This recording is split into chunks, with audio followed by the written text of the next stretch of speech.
Alright, ladies and gentlemen, I'm here on the channel. I'm going to do a news video. I'm going to start with NFL. So I'm going to start from yesterday into today. So, Giants receiver Darius Slayton with a hamstring is not expected to play Thursday versus Eagles per sources. Hamstring on short week is tough. Will be out barring a surprising uptick. Cardinals head coach Jonathan Gannon said Kyler Murray did not practice yesterday due to his foot injury, and he's taking it day by day. The Lions made some roster moves. They signed offensive lineman Dan Skipper to the active roster, placed Khalil Dorsey on injured reserve, and Arthur Millette to the practice squad. And the Giants officially ruled out Darius Slayton for Thursday night's game to the Eagles due to a hamstring injury. That's the bad news, I guess. Tyrone Tracy, the Giants running back, though, has no injury designation, and he is good to go Thursday night tonight. Bengals head coach Zach Taylor, he said Joe Flacco will start Sunday at Green Bay. I think I said this a few days ago that they were looking to start him, and he will start. So this will make the second time in 4 weeks that he starts versus the Packers. Just crazy. So Browns head coach Kevin Stefanski, he was non-committal today on whether rookie Shedeur Sanders or even practice squad quarterback Bailey Zappi would be the team's backup quarterback. So hell, he's not even committed to Shedeur Sanders even being the backup. If you're not, you might as well just get rid of him. Ravens quarterback hamstring did not practice Wednesday. That was the fourth straight practice for the two-time NFL MVP that he's missed. The Chargers have officially placed running back Omarion Hampton on injured reserve. In the corresponding move, they signed running back Kamani Duvall to the active roster from the practice squad, and they've signed running back Nyheim Hines to the practice squad, so they've placed Omarion Hampton on injured reserve. Raiders tight end Brock Bowers did not practice due to a knee injury, and then there was no practice for quarterback Brock Purdy, Ricky Pearsall, and Juwan Jennings once again. Lamar Jackson, he officially did not practice yesterday. And then we had a trade that went down. The Jaguars got cornerback Greg Newsome and a 2026 6th-round pick from the Browns. The Browns get Tyson Campbell, and the Eagles 2026 7th-round pick from the Jaguars. So the trade partners from that Travis Hunter trade from the night of the 2025 draft pull off another mid-season deal. I think it's a good move. I mean, I also like the move for the Jaguars more getting Greg Newsome. I don't think this is some great move, but I think it's a good move for the Jaguars to get some defensive help. The Jaguars literally signed Tyson Campbell to that big extension last year, but obviously they have a new GM, right?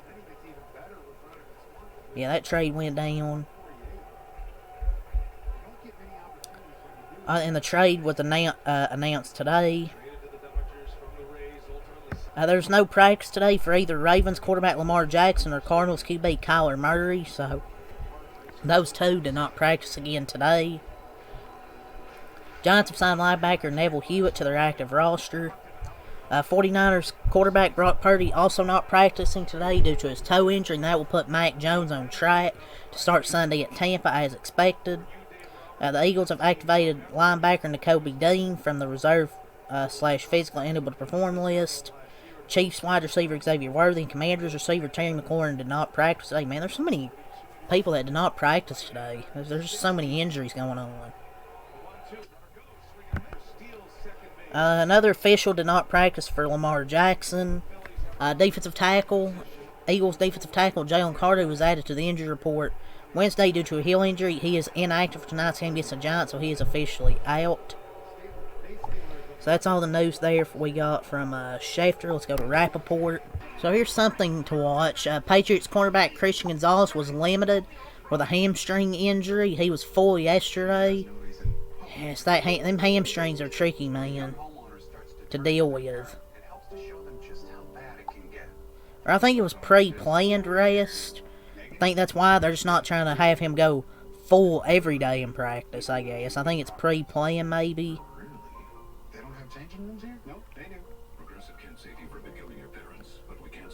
See what we got. If we got what more we got here. From Rappaport. Well, I guess some news also with the Ravens was Ronnie Stanley and Kyle Hamilton practiced yesterday, and no safeties Aloy Gilman and C.J. Gardner-Johnson were practicing as well. So I guess there's some good news I can talk about with the Ravens.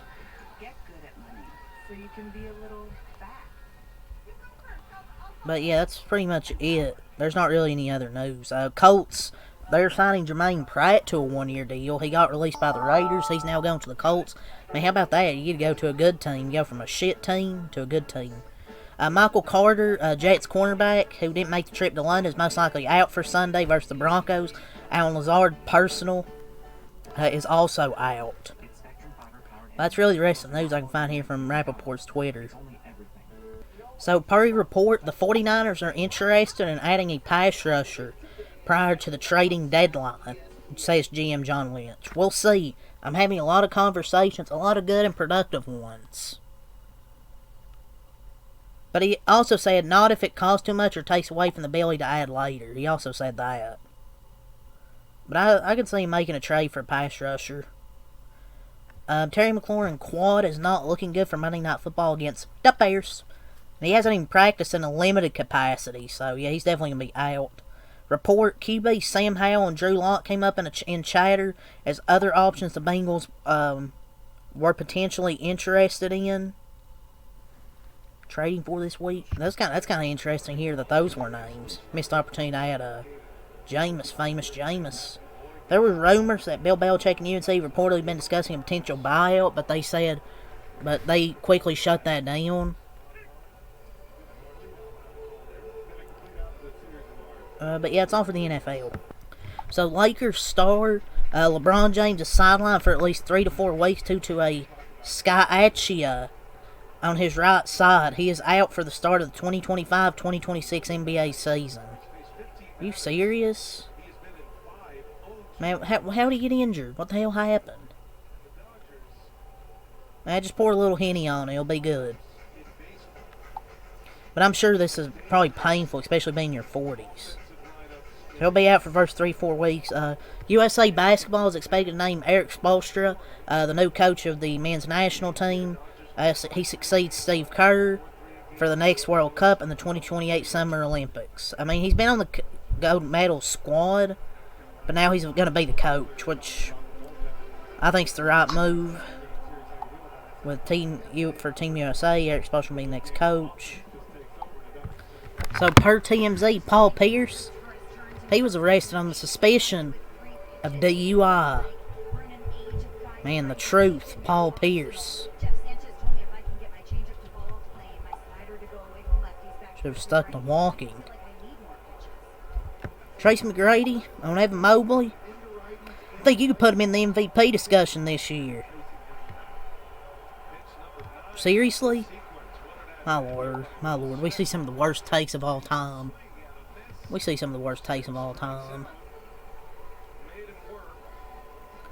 Charles Barkley calls out Giannis and defends the Bucks.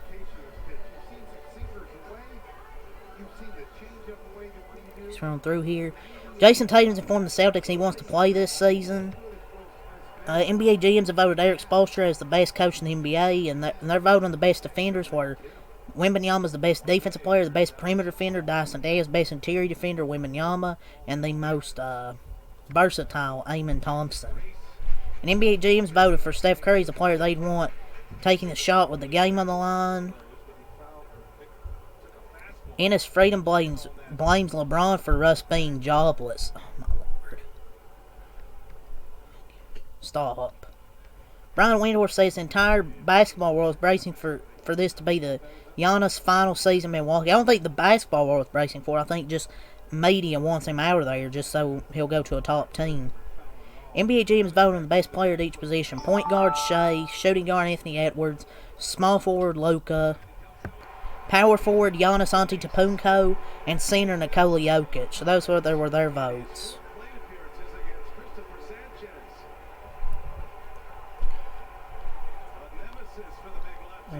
See if we got anything else here. Brandon Pajemski, he wants Steph Curry and Draymond to pass the franchise down to him after they retire.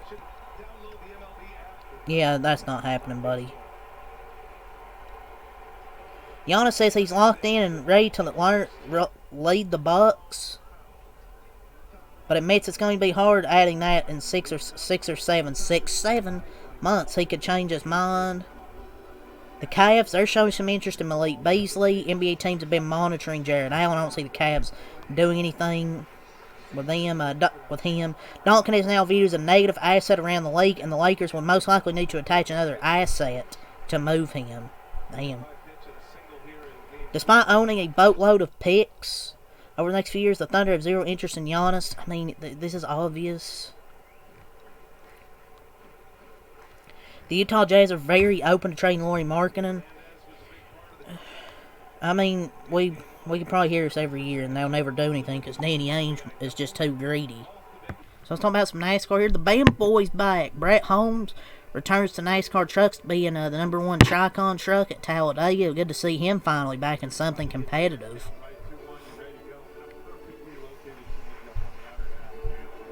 Vegas scheduled for this weekend, Saturday, 2 on the CW app, Xfinity P&Q, 4:30 on True TV, Cup P&Q, 7 on the CW pre-race, 7:45 CW Xfinity Green Flag. It's going to be in the 80s with a 30% chance of rain. Sunday, 5 on the USA pre-race, 5:35 on the USA, the Cup Green Flag. It's going to be in the 70s with a 0% chance of rain. Check the rosters of the 8 Cup drivers in the round of 8. The only change from Charlotte is Denny now has his Jackman and front tire changer back after 2-week suspension. So NASCAR will go from 670 horsepower to 750 horsepower at tracks under 1.5 miles on road courses next year. Bowman Gray, Coda, Phoenix, Darlington, Martinsville, Bristol, Watkins, Glen, Dover, Nashville, San Diego, Sonoma, North Wilkesboro, Iowa, Richmond, London, Worldwide Technology Raceway, and Charlotte Road Course. The change will be done by changing the tapered spacer to one with bigger hose allowing more airflow. Harrison Burton won't return to AM Racing next year. The team says the driver program plans to be announced. Tyler Reif will make his truck debut at Phoenix in the Nice Motorsports number 41 truck. Judge Bell has ordered NASCAR 2311 in front row participate in a settlement conference with the current mediator, Jeffrey Mishkin, on October 21st. The hearing on motions for summary judgment and excluded witnesses has been moved to October 23rd. So Raja Jackson is set to be charged with 1 count of felony battery that caused serious bodily injury and 1 count of misdemeanor battery following his beat down in pro wrestler Psycho Stu. So he's going to probably spend some time in jail, man. So a few days ago it was reported that, Santos Escobar would probably be out of WWE. Well, turns out no. They've come to terms on a no deal with WWE, and as a result, he's back with the company. The management considered his creative concerns, and as such, made him a sizable, larger offer than any other previous overtures. And I don't think they're going to use him still, but good for him to come back. There are reportedly big plans expected for Lyra Valkyria heading into 2026. Maybe winning a world championship, I don't know. The Dark Side of the Ring has been renewed for a 7th season at Vice TV. John Cena shared an image of The Miz on his Instagram. So, have a match with The Miz? Hope not. WWE is reportedly said to be undergoing creative changes to their team to improve the overall product. Road Dogg is to remain head of creative on SmackDown, but there are said to be additions to the team to make the show more enjoyable going forward. Saying Road Dogg is to remain head of creative and to make the show more enjoyable going forward in the same sentence. I thought Triple H did both shows. I guess not. I guess Road Dogg's the head of creative. Hardy Boys, Dudley Boys have one final tables match this Sunday at Bound for Glory. The ratings for this week's head-to-head programming: NXT vs. TNA, 625,000 viewers, and Dynamite had 321,000. Jesus Christ. I mean, I don't really care about ratings, but I gotta do 321,000? My lord. Big E says his in-ring career is kind of behind him, so he's pretty much done with that. 2 talents have announced that they will no longer be contracted to the WBID program. Kylie Ray today announced that her contract's not being renewed, and Zeta Steele today announced that she will not be renewing her contract. Damn. But, yeah, that's really all I got to say for this news, ladies and gentlemen. So, leave a like, comment, for more, and check time out. Peace.